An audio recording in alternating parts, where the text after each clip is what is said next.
I'm back at this old GE, and yeah, this thing, it's a really cool unit.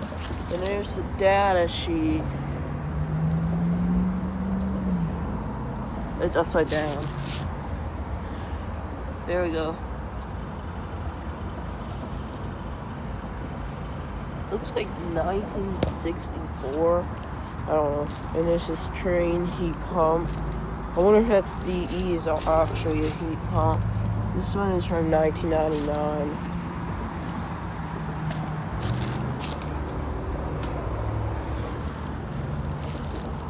Oh, what the heck? This thing might actually be a heat pump.